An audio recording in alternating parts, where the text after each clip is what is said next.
जय हिंद दोस्तों, आज हम आपको पढ़ाने वाले हैं गुरुत्वाकर्षण के बारे में। तो चलिए हम देखते हैं सबसे पहले गुरुत्वाकर्षण के बारे में कि यह होता क्या है। इसके बारे में सबसे पहले गैलीलियो बताएं कि पृथ्वी जो है जिस बल से किसी वस्तु को अपनी ओर आकर्षण करती है, अट्रैक्शन करती है, उसे हम कहते हैं गुरुत्वाकर्षण बल। उन्होंने एक ही बात बताया कि पृथ्वी किसी वस्तु को अपनी ओर खींचती है, उसे हम क्या कहते हैं? ग्रेविटेशनल फोर्स कहते हैं। लेकिन न्यूटन साहब आए, फिजिक्स के दादा, और हर चीज में आकर घुसेड़ देते हैं। वो अपना ज्ञान अगर घुसेड़ दिए तो समझिए उसका तो बेड़ा पार हो जाता है। यह आए और बोले देखिए कि ब्रह्मांड में जितने सारे वस्तु हैं उस सब में द्रव्यमान है, और जिसमें द्रव्यमान है उसमें बल लगेगा।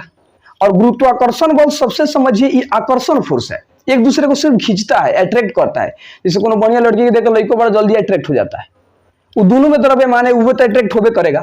और हर चीज में द्रव्यमान है। समझिए, आप समझिए पूरे विश्व में जितने सारी चीजें, ब्रह्मांड में जितने सारी चीजें हैं सब में द्रव्यमान है, और जिसमें द्रव्यमान है उसमें बल लगेगा। अब तू सब कहोगे देखो मारकारवा आई मास्टरवा, ये दोनों में बल लगेगा कि नहीं लगेगा?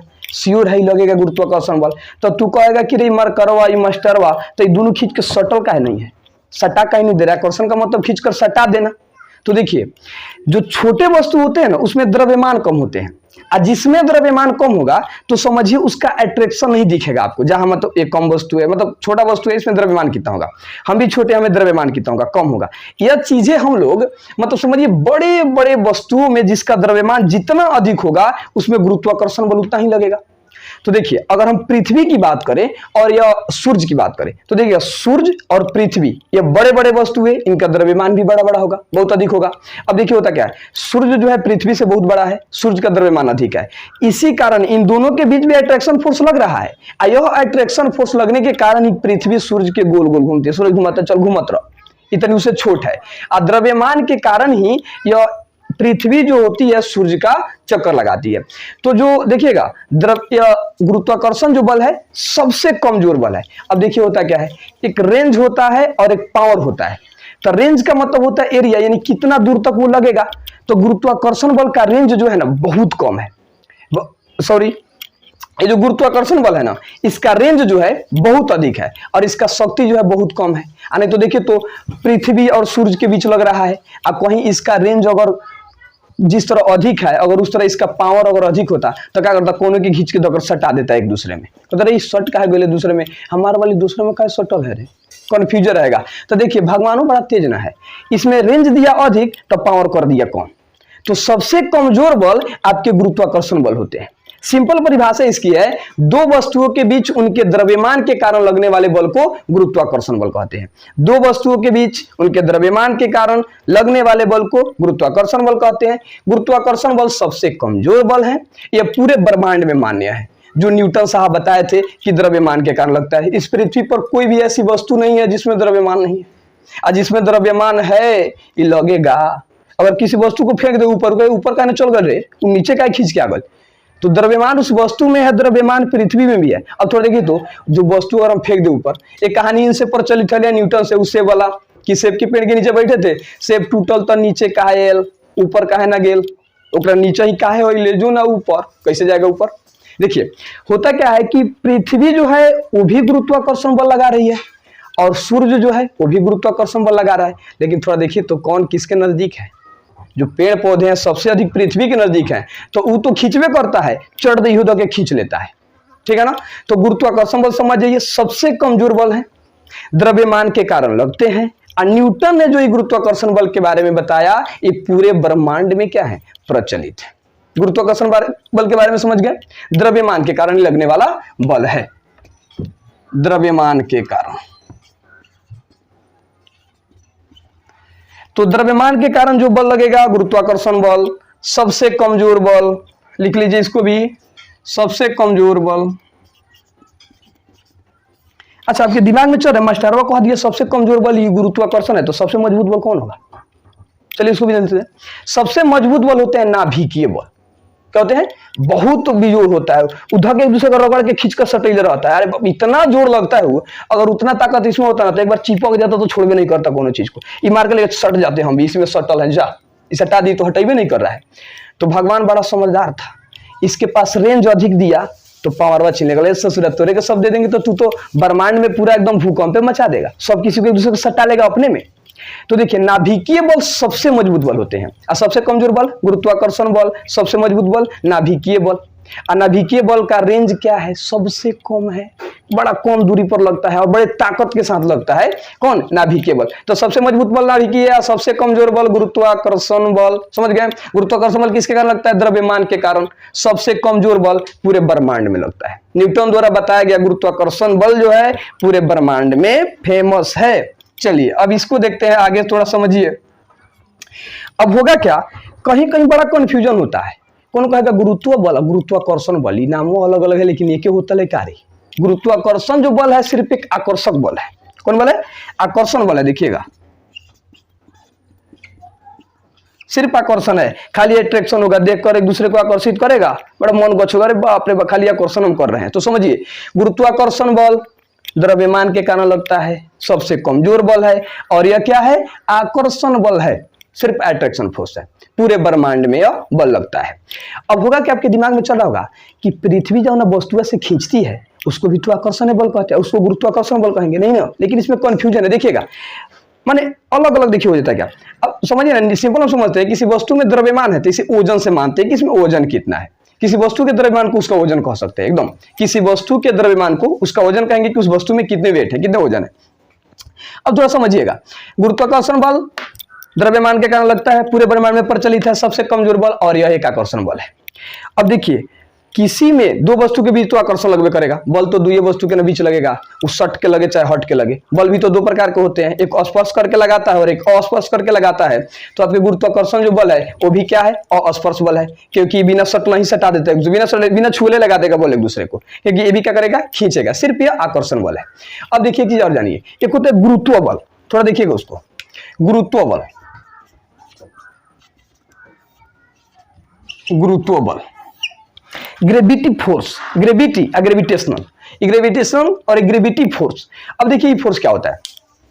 अगर दो वस्तु के बीच बल लग रहा हो और उसमें वस्तु एगो पृथ्वी हो तो कौन बल लगेगा? गुरुत्व बल। जहां एगो पृथ्वी हो, जैसे मास्टरवा और पृथ्वी के बीच गुरुत्व बल, हाई मार्कर और पृथ्वी के बीच गुरुत्व बल, सूर्य और पृथ्वी के बीच गुरुत्व बल, और मास्टरवा और मार्कर के बीच गुरुत्व बल ना, गुरुत्वाकर्षण बल।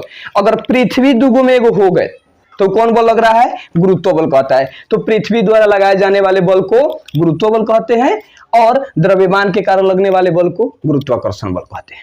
ये समझ गए? न्यूटन साहब इसमें भरपूर योगदान दिया, रगड़ कर, माने इनको छीट कर रख दिया गुरुत्वाकर्षण बल को, ठीक है ना। गुरुत्वाकर्षण बल के बताने में सबसे अधिक योगदान न्यूटन का है। तो इसमें हम लोग को पढ़ना पड़ता है न्यूटन का गुरुत्वाकर्षण नियम, न्यूटन का गुरुत्वाकर्षण नियम, चाहे उसको कहते हैं न्यूटन के गुरुत्वाकर्षण का सार्वत्रिक नियम। चलिए अब उसे समझते हैं। न्यूटन का गुरुत्वाकर्षण नियम,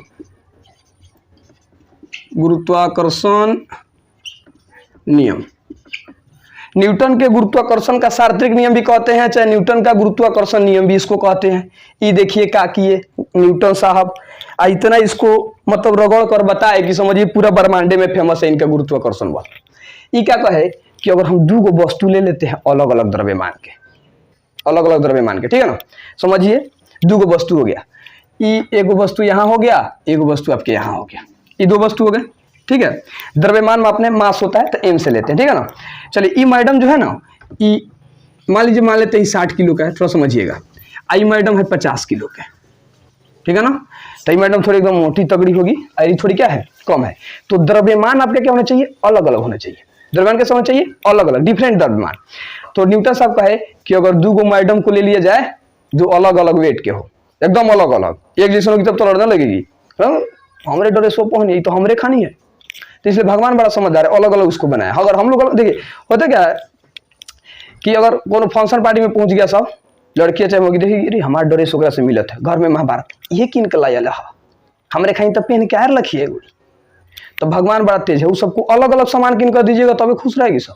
भगवान बोले कि चल अलग अलग ही सबको बनाए तो भाई ठीक है ना, तो हमेशा लड़ती रहेगी। न्यूटन साहब को अच्छा तो इसको भी हम अलग अलग रखेंगे, एक जैसा नहीं रखेंगे। काहे एक जैसे नहीं रखेंगे? एक जैसे लड़ाना है का? हम कोई जरूरत नहीं लड़ाने का। तो समझिए दो गो वस्तु हो गया, तो ये पहला वस्तु है जिसका द्रव्यमान हो गया m1 और इसका द्रव्यमान मान लेते हैं m2 हो गया। अब दोनों एक दूसरे के अलग है ना, और जब अलग है तो कुछ ना कुछ दूरी होगी इसमें, थोड़ा समझिए। यहाँ ये हो गया दूरी, इस दूरी को कहे आर मान लेते हैं, ठीक है। न्यूटन साहब कहे ये दो मैडम है, एगो m1 आ एगो m2, आ दोनों अलग अलग बैठल है, आ दोनों के बीच की दूरी कितना है, r है, दोनों के बीच की दूरी r है, दोनों के बीच की दूरी r है। अब क्या करेंगे, ये दोनों खिसियाल है, समझिए m1 और m2, ये दोनों का है, दोनों खिसियाल है, तो क्या करेगा, एक अलग से फोर्स लगाएंगे। न्यूटन साहब को लगाते हैं फोर्स, दोनों को देते हैं मिलाए, क्या करते हैं, दोनों को देते हैं मिलाए। इसमें इसको मिलाने में बाधक कौन है, ये दूरी है r, इसी दूरी को क्या करना है, हटाना है, दूरी को क्या करना है, हटाना है, और इन दोनों को क्या करना है, मिलाना है। तो न्यूटन साहब कहे कि चलो ये दोनों को मिला देते हैं, ठीक है।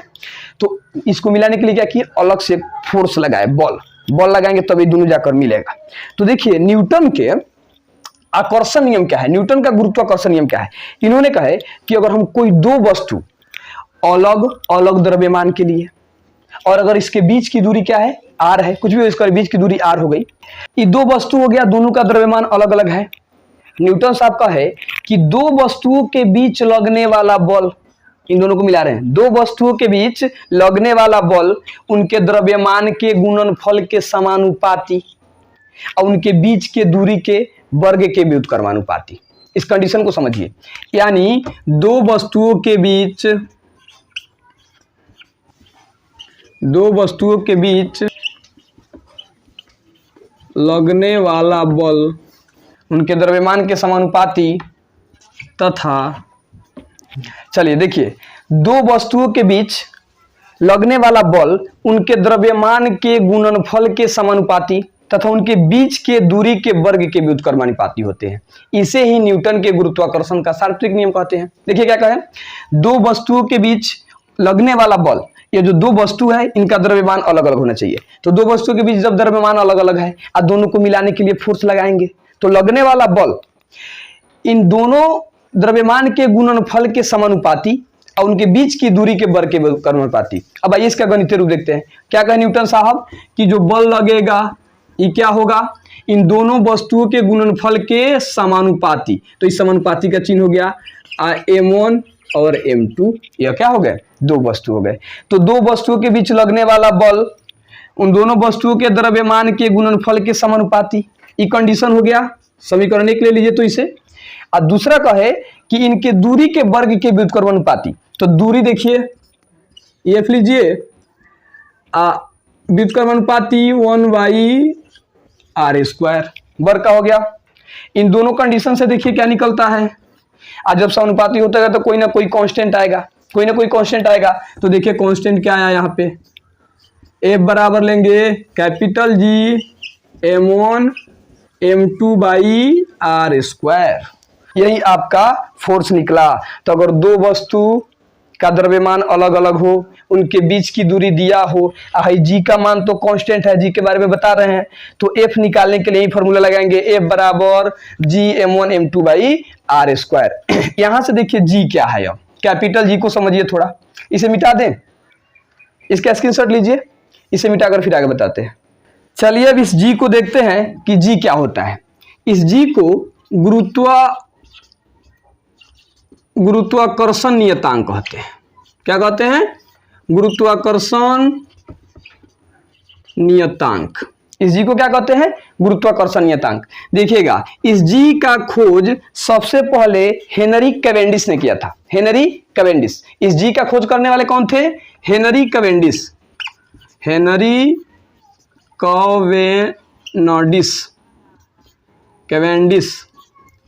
Henry Cavendish.